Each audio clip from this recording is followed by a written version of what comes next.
নমস্কাৰ, মই শবনম য়াসমিনে অসম নিউজ এক্সপ্ৰেছলৈ আপোনালোকক স্বাগতম জনাইছোঁ। গুজৰাটৰ আহমেদাবাদত কংগ্ৰেছৰ CWC বৈঠক। দল পুনৰুজ্জীৱনৰ লক্ষ্যত গুৰুত্বপূৰ্ণ আলোচনা।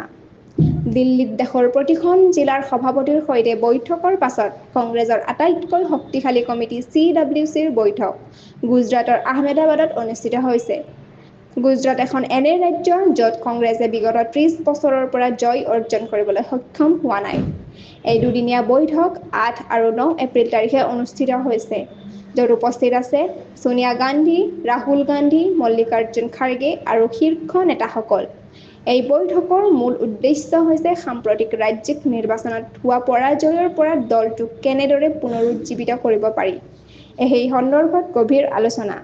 লোকসভা নিৰ্বাচনত ভাল প্ৰদৰ্শনৰ পাছতো যি ধৰণে কংগ্ৰেছ ৰাজ্যিক পৰ্যায়ত হেৰাইছে, সেই প্ৰেক্ষাপটত এই বৈঠকত ভৱিষ্যত ৰাজনৈতিক পদক্ষেপ, দলগত ঐক্য আৰু সাংগঠনিক পুনৰ্গঠনৰ ওপৰত বিশেষ গুৰুত্ব আৰোপ।